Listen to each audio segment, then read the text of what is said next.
السلام عليكم ورحمة الله وبركاته. ايه رأيكم في الجمل ده؟ ما حبيتش اخش بايدي فاضية. غدا جميل وتحفة ما شاء الله. التمن جاهز بره، جاهز بالردة بتاعته، جاهز ب25 جنيه التمن. طب ما نعملها في البيت وأوفر. حبة كبدة بالردة بقى، سندوتشات كده، وحبة سلطة خضرة. هي بتحب السلطة اللي هي مكعبات كبيرة وفيها مية كتير طبعا، وعاملة شوية دقة كده كده. اللهم بارك. يلا نبدأ بسم الله ونصلي على الرسول. وما تنسوش ندعوا لإخواتنا في غزة إن ربنا ينصرهم ويثبتهم وينتقم من اليهود الكفرة يا رب العالمين، وأرينا فيهم آية من آيتك. أنا كده بسم الله ما شاء الله معايا كيلو كبدة متقطعة بني شرايح كبيرة ما شاء الله زي ما انتوا شايفين كده. بس أنا هقطعها نصين عشان أقدر أتحكم فيها وأقدر أقليها براحتي. دي كانت موجودة عندي في الفريزر، طلعتها تفك. وعامة لما يكون في الفريزر بعرف اتحكم فيها واقطعها كويس. فانا اقطعها نصين زي ما انتوا شايفين كده. طبعا الكبده ما بتتغسلش عشان ما تفقدش القيمه بتاعتها. طبعا بقى براحتك، انت عايزه كبده مستورده عايزه كبده بلدي، كل واحد براحته حسب امكانيته. بس انا بدي الفكره مش اكتر ولا اقل. كده انا هقطع معايا الكبده زي ما انتوا شايفين كده نصين، وابدا بقى اعمل لها تتبيله تحفه. بتقعد في التتبيله دي على قد ما تقدري. ممكن مثلا اول ما تقومي من النوم تعمليها وتركنيها عشان تقعد في التتبيله فتره، تبقى متطعمه كده. ممكن تعمليها من بالليل لحد الصبح. ممكن لو انت مستعجله تقعد على الاقل خالص ساعتين في التتبيله بتاعتها. دي كده ما شاء الله كده انا بقطعها. بصوا ما شاء الله كبيره عامله ازاي، تحفة بجد يا بني وبجد يا بنات. طريقة تحفة، جربوها هتعجبكم قوي، أحسن من بره 100,000 مرة. غالية والله ومش حلوة وما ادتنيش نفس الطعم اللي أنا عملته ده. مش شكريا في نفسي والله، بس فعلا بجد لما بتعملي حاجة في البيت وبتخدميها بإيدك وبتحطي لها كل توابلك بتبقى خطيرة بجد. اللهم بارك. كانت غدا جميل، بيقسموا بالله أحلى من اللي كلوها بره بكتير. أنا كده قطعت معايا الكبدة اهو زي ما انتوا شايفين اهو، وابدا بقى اقطعها كلها واخلصها وافكها كده من بعضها عشان كلها تبقى واخده من التتبيله زي ما انتوا شايفين كده اهو. صلوا على النبي كتير يا جماعه واذكروا الله، الا بذكر لا تطمئن القلوب. وادعوا لي بالشفا ربنا يشفيني. بقالي كام يوم ما نزلتش فيديوهات زي ما انتوا شايفين كده. بصوا ما شاء الله انا قطعتها بقى ماسكه نفسيها ازاي عشان متلجه اهو، عشان ما تبقاش يعني مش حلوه معايا كده وهي من غير تلج. بصوا انا كده قطعتها. بصوا بقى البهارات بتاعتي، معايا شطه، معايا فلفل اسمر، معايا كمون، معايا كزبره، معايا كل البهارات اللي عندك حطيها. كل اللي عندك حطيه. نزلت كده بالملح الابيض، حاطه شطه عشان احنا بنحب الحاجه سبايسي. او انزل بقى عليها كده بعصره ليمونه، حبه خل كمان. التتبيله دي يا بنات بجد حقيقي تحفه، بتخلي الكبده في حته تانية خالص وطعمها جميل. والله ما شاء الله طلبوها مني تاني يوم اعملها لهم تاني. اعصر بقى كده الليمونه كلها اهو، بتطعمها لي وتخليها جميل. كل ما بتقعد في التتبيله وكل ما بتديكي طعم تاني خالص. حته توم كمان مفروم جايبها من الفريزر اهو. وابدا بقى كده اتبلها كده وادخلها كلها في بعضيها كده لحد كلها ما تشرب من التتبيله. وافكها بقى كده عشان كله كده يتطعم من بعضه. بصوا بفك فيها ازاي بقى كده عشان تاخد من نفس التتبيله اهو. اللي بلاقيهم ماسك في بعضه كده بحاول افكه.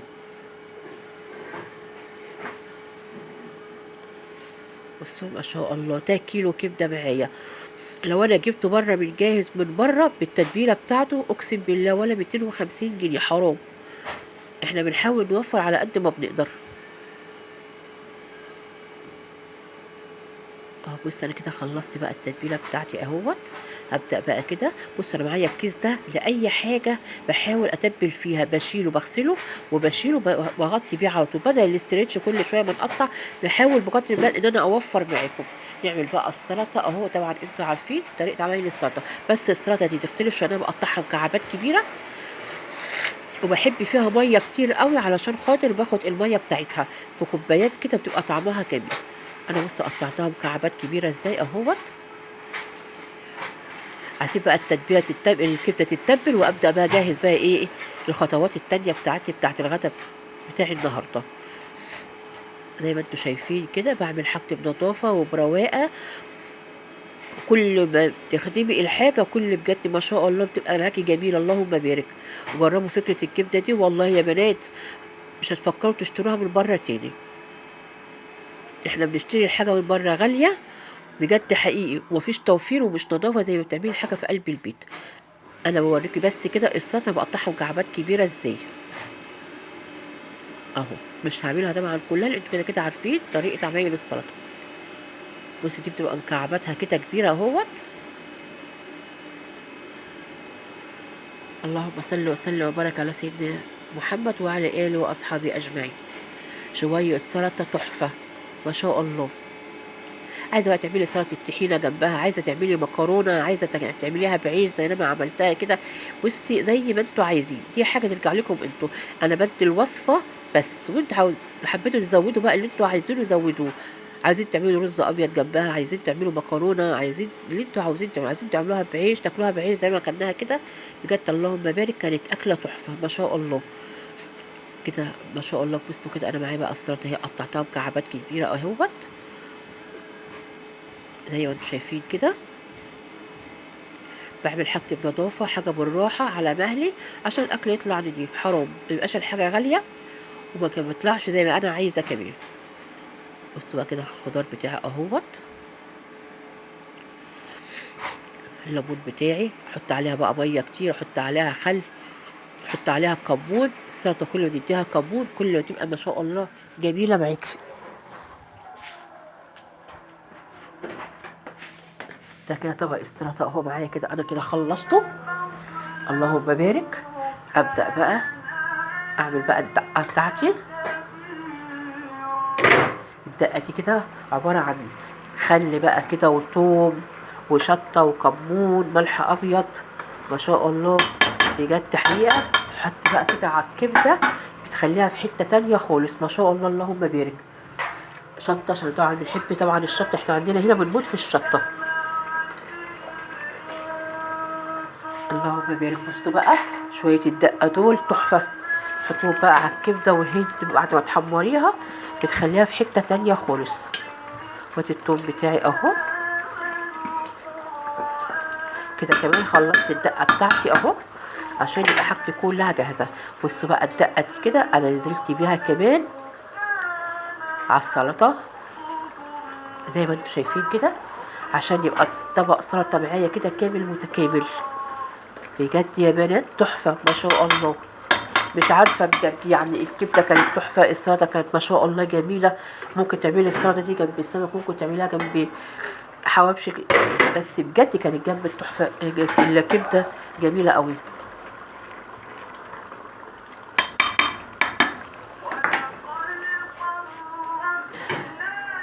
ابدا بقى اجهز بقى كده للكبده زي ما انتم شايفين كده. انا كده معايا الرده، انا كده معايا الرده اهو. حط عليها دقيق وحط عليها معلقتين نشا.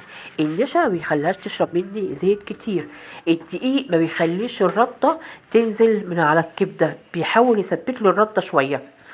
انزل بقى عليها كده بالكزبره، انزل عليها بشطه، انزل عليها بكمون، انزل عليها بملح. نفس البهارات اللي حطيتها في الكبده هحطها على الخلطه دهيت علشان ما تبقاش الكبده دلعه، تبقى متاكليها من بره زي من جوه بالظبط. نفس البهارات. جربوا بقى تحطوا دي كده على الرده هتلاقيها بيمسك معاك، ما تخليش الرده تنزل وتسيب الكبده. قلب بقى كل ده الخلطه دي كلها مع بعضيها. طبعا انا متبله الكبده بقالي فتره كبيره اهو، وابدا بقى ايه اقليها بقى زي ما انتوا شايفين كده. بصوا بقى الخلطه بتاعتي عامله ازاي اللهم بارك اهو. جهز بقى الاطباق بتاعتي كمان، دي السرفيس بتاعتي اللي هحط فيها.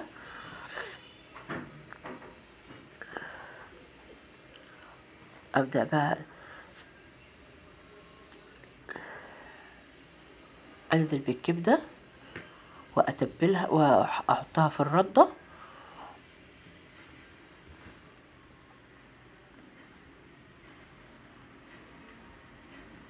اهو ما شاء الله. بصوا بقى بقت عامله ازاي في التتبيله. بصوا بقت ما شاء الله ريحتها تجنن بجد والله ريحتها تحفه. بصوا بقى كده انا افرد بقى كده اهو وبطط عليها بالراحه خالص بحيث ان انا اثبت عليها الردة بتاع بالخليط بتاعها. بصوا بقى كده اثبتها ازاي اهو. بصوا بقى الجمال. انا سايبه الزيت بقى كده على البوتاجاز اهو يسخن، وابدا بقى كده ايه افرد الكبده بتاعتي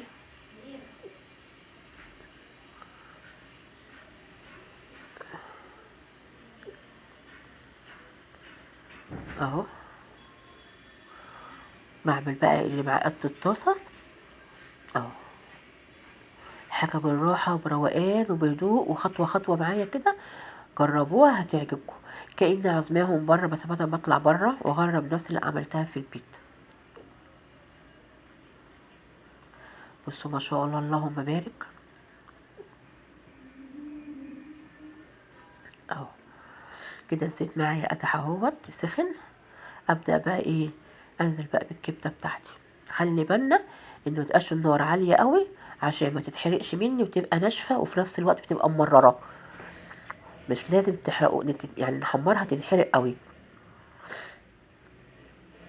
بصوا اهو انا كده حطيت اهو. بصوا مش بخليها محروقه عشان ما تبقاش ممرره معايا. بس اللهم بارك عامله ازاي،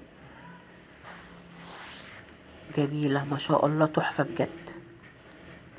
والله يا بنات ريحتها جميله ما شاء الله. بصوا اللون بقى الجميل بتاعها اهو. بصوا الجمال. متحاولوش تحرقوها علشان ما تبقاش ممرره.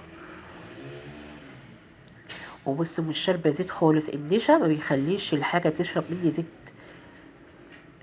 وتبقى فيها زيت كتير كده. بصوا ناشفه ما شاء الله. انا كده انزل تاني اهوت. بصوا بفردها بقى ازاي، هي كده كده عامه بتكش في الطاسه. بصوا ما شاء الله اللهم بارك اهو.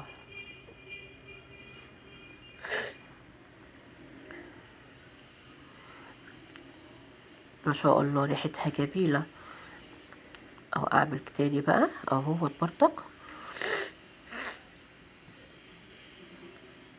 بصوا الجمال، بصوا بجد حقيقي شكلها عامل ازاي.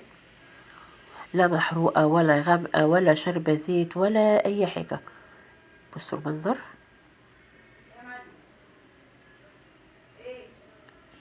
ما شاء الله اللهم بارك، تحفة. وريحتها جميلة جميلة جميلة بجد، عجبتهم جدا وبيحلفوا انها اجمل من اللي كلوها بره كمان.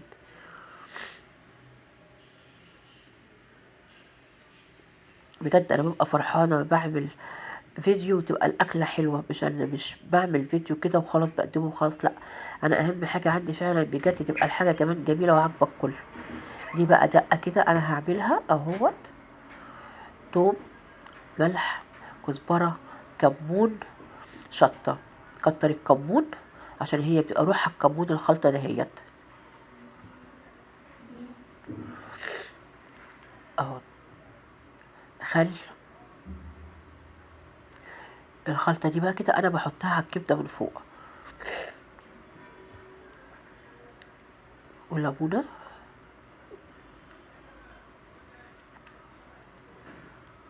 على فكرة طبعا بنتي واقفة بتساعد معايا عشان انا واقفة بقلي. كل واحد برضك واقف بيعمل حاجة اهو. الخلطة دي غير اللي عملتها بتاعت السلطة. الاولانية عملتها وحطيتها على السلطة عشان مية السلطة دي كده بتبقى تحفة وجميلة. لكن دي دقة كده انا بحطها على الكبدة اول ما بطلعها وارصها في السرفيس. بصوا ما شاء الله ريحتها جميلة اللهم بارك.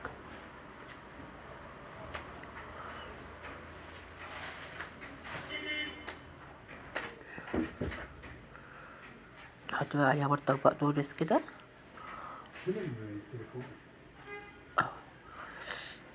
عشان لما اجي ارشها على الكبده من فوق يبقى برضك فيها خضار كده. ده العيش اهو معايا اللي انا جايباه، بتنيه كده لجوه نصه ونصه لبره اهو. ما شاء الله كده اهو.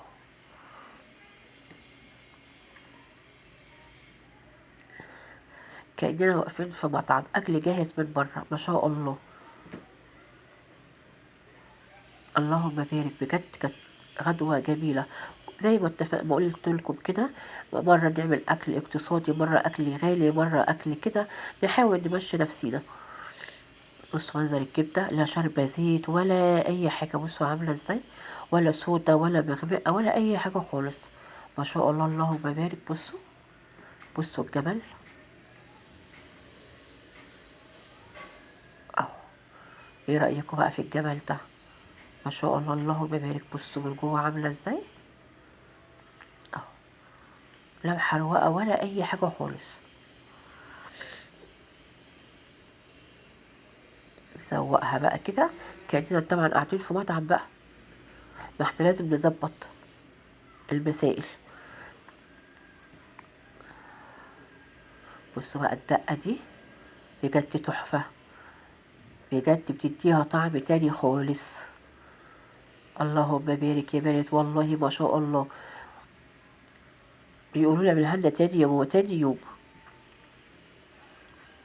بصوا منظرها عامل ازاي. عايزه بقى تزودي رز، عايزه تزودي مكرونه، عايزه تعملي زي انا عامله كده، دي حاجه براحتك انتي. بصوا طبق السلطه بجد اكله تفتح النفس، ما شاء الله اللهم بارك. بصوا بقى نعمل كده سندوتشات. بصوا بقى الدقه دي، انا هعمل سندوتشات اهو، وفيها ياكل سندوتشات جوه وفيها ياكل، هنحط كده مع بعضينا.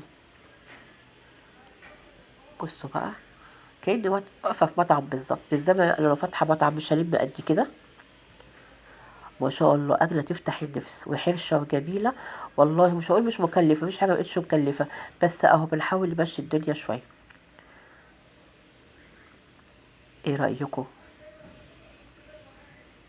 ما تنسوش بقى تحطوا اللايك والشير والتعليق عشان يوصل لكم كل جديد من قناة أم محمد. انتظروني فيديوهات جديدة.